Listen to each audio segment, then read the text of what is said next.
The Celestial Railroad by Nathaniel Hawthorne.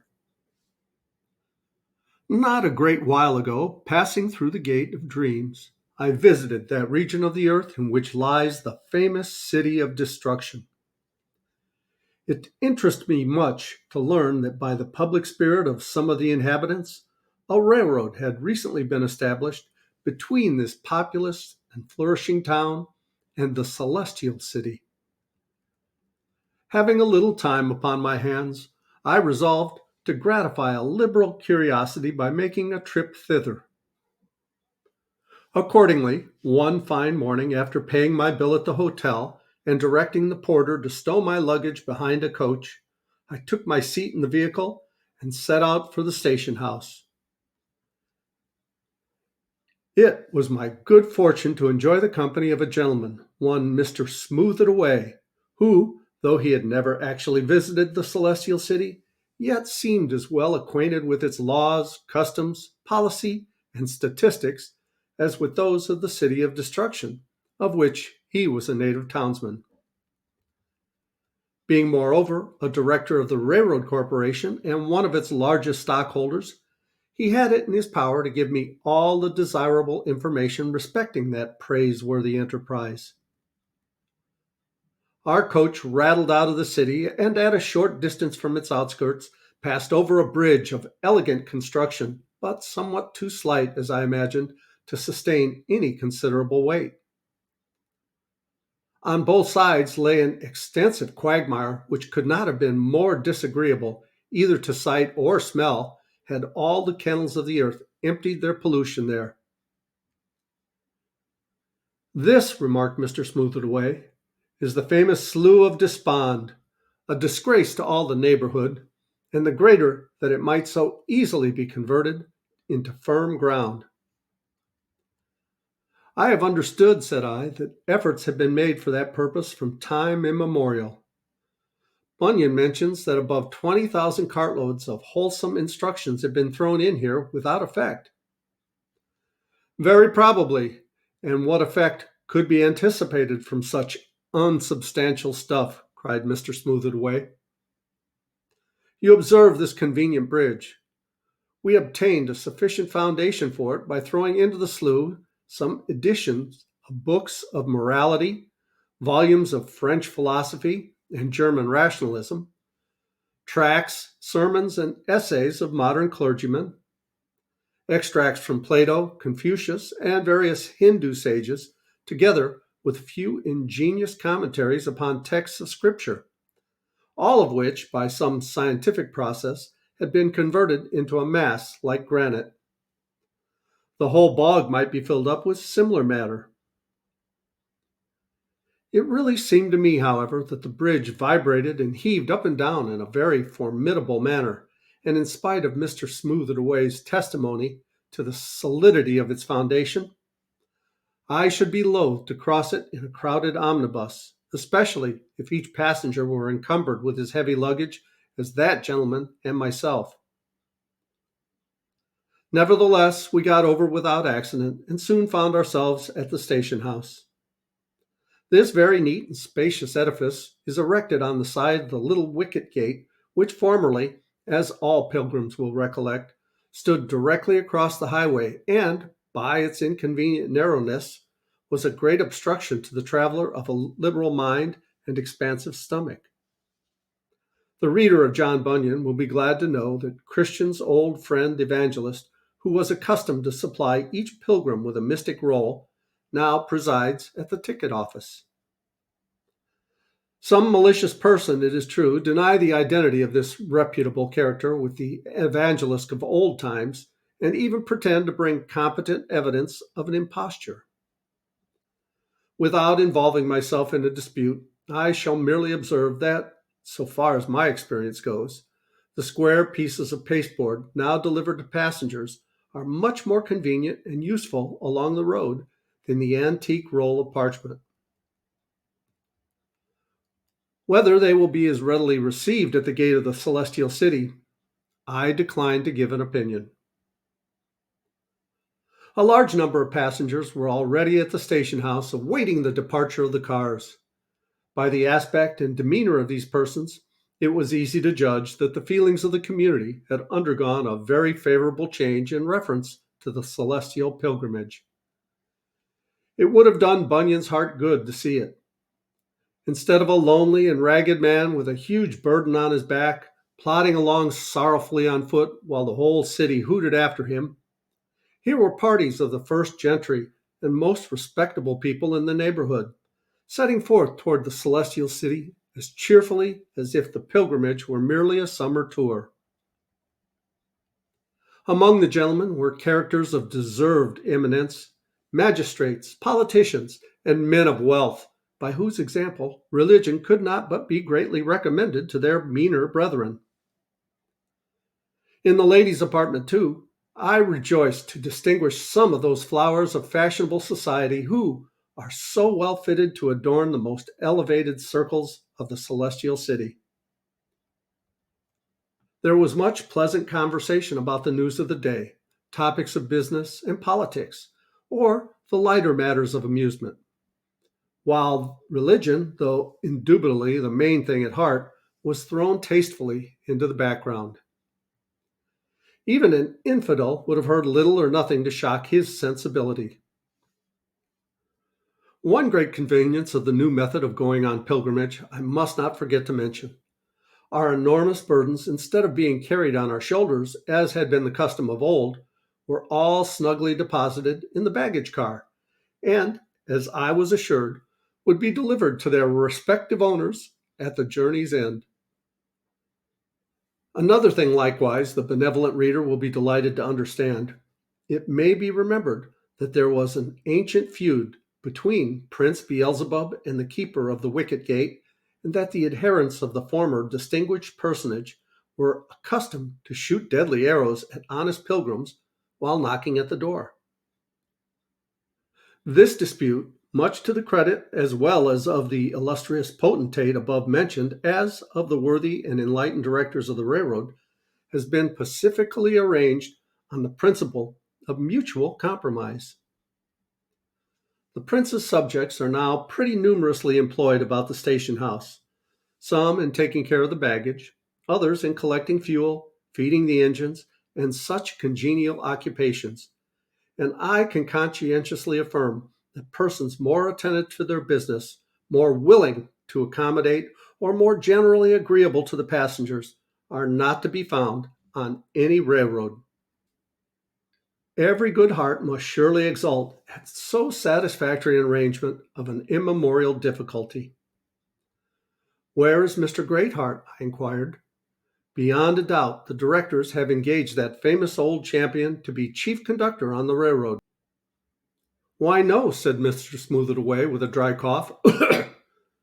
"He was offered the situation of brakeman, but to tell you the truth, our friend Greatheart has grown preposterously stiff and narrow in his old age. He has so often guided pilgrims over the road on foot that he considers it a sin to travel in any other fashion. Besides, the old fellow had entered so heartily into the ancient feud with the Prince Beelzebub that he would have been perpetually at blows or ill language with some of the prince's subjects, and thus have embroiled us anew. So, on the whole, we were not sorry when honest Greatheart went off to the celestial city in a huff, and left us at liberty to choose a more suitable and accommodating man. Yonder comes the engineer of the train. You will probably recognize him at once." The engine at this moment took its station in advance of the cars, looking, I must confess, much more like a sort of mechanical demon that would hurry us to the infernal regions than a laudable contrivance for smoothing our way to the celestial city. On its top sat a personage almost enveloped in smoke and flame, which, not to startle the reader, appeared to gush from his own mouth and stomach, as well as from the engine's brazen abdomen. "Do my eyes deceive me?" cried I. "What on earth is this? A living creature? If so, he is own brother to the engine he rides upon." "Pooh, pooh, you are obtuse," said Mr. Smoothaway with a hearty laugh. "Don't you know Apollyon, Christian's old enemy, with whom he fought so fiercely a battle in the Valley of Humiliation? He was the very fellow to manage the engine, and so we have reconciled him to the custom of going on pilgrimage and engaged him as chief engineer. Bravo, bravo, exclaimed I with irrepressible enthusiasm. This shows the liberality of the age. This proves, if anything can, that all musty prejudices are in a fair way to be obliterated. And how will Christian rejoice to hear of this happy transformation of his old antagonist? I promised myself great pleasure in informing him of it when we reached the celestial city. The passengers being all comfortably seated, we now rattled away merrily, accomplishing a greater distance in 10 minutes than Christian probably trudged over in a day. It was laughable while we glanced along, as it were, at the tail of a thunderbolt to observe two dusty foot travelers in the old pilgrim guise, with cockle shell and staff, their mystic rolls of parchment in their hands, and their intolerable burdens on their backs. The preposterous obstinacy of these honest people in persisting to groan and stumble along the difficult pathway, rather than take advantage of modern improvements, excited great mirth among our wiser brotherhood. We greeted the two pilgrims with many pleasant jibes and a roar of laughter, whereupon they gazed at us with such woeful and absurdly compassionate visages that our merriment grew tenfold more obstreperous. Apollyon also entered heartily into the fun and contrived to flirt the smoke and flame of the engine, or of his own breath, into their faces, and envelop them in an atmosphere of scalding steam. These little practical jokes amused us mightily, and doubtless afforded the pilgrims the gratification of considering themselves martyrs. At some distance from the railroad, Mr. Smooth It Away pointed to a large antique edifice, which he observed was a tavern of long standing and had formerly been a noted stopping place for pilgrims. In Bunyan's road book, it is mentioned as the Interpreter's House. I have long had a curiosity to visit that old mansion, remarked I. It is not one of our stations, as you perceive, said my companion. The keeper was violently opposed to the railroad, and well he might be, as the track left his house of entertainment on one side, and thus was pretty certain to deprive him of his reputable customers. But the footpath still passes his door, and the old gentleman now and then receives a call from some simple traveler and entertains him with fare as old-fashioned as himself. Before our talk on this subject came to a conclusion, we were rushing by the place where Christian's burden fell from his shoulders, the side of the cross. This served as a theme for Mr. Smooth It Away, Mr. Live for the World, Mr. Hide Sin in the Heart, Mr. Scaly Conscious, and a knot of gentlemen from the town of Shun Repentance to descant upon the inestimable advantages resulting from the safety of our baggage. Myself and all the passengers indeed joined the great unanimity in this view of the matter, for our burdens were rich in many things esteemed precious throughout the world, and especially we each of us possessed a great variety of favorite habits, which we trusted would not be out of fashion, even in the polite circles of the celestial city. It would have been a sad spectacle to see such an assortment of valuable articles tumbling into the sepulchre. Thus, pleasantly conversing on the favorable circumstances of our position as compared with those of past pilgrims and of narrow-minded ones at the present day, we soon found ourselves at the foot of the hill Difficulty.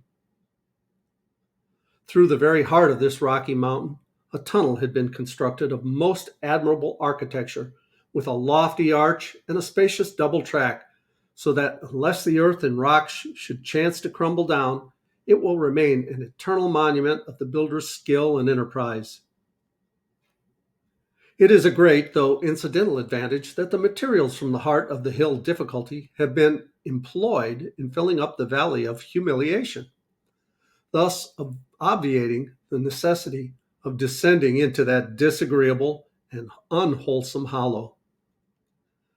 This is a wonderful improvement indeed, said I, yet I should have been glad of an opportunity to visit the Palace Beautiful and be introduced to the charming young ladies, Miss Prudence, Miss Piety, Miss Charity, and the rest, who have the kindness to entertain pilgrims there.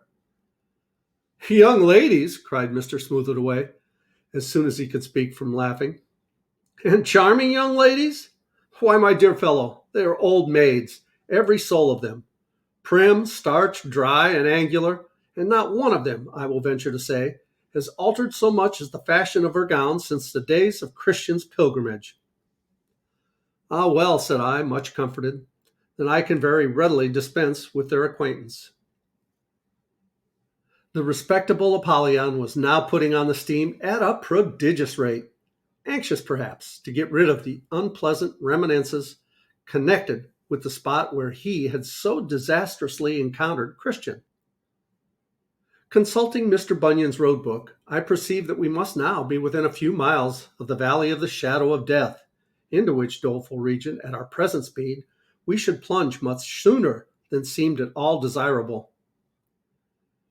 In truth, I expected nothing better than to find myself in the ditch on one side or the quag on the other, but on communicating my apprehensions to Mr. Smooth-it-away, he assured me that the difficulties of this passage, even in its worst condition, had been vastly exaggerated, and that, in its present state of improvement, I might consider myself as safe as on any railroad in Christendom. Even while we were speaking, the train shot into the entrance of this dreaded valley. Though I plead guilty to some foolish palpitations of the heart during our headlong rush over the causeway here constructed, yet it were unjust to withhold the highest encomiums on the boldness of its original conception and the ingenuity of those who executed it.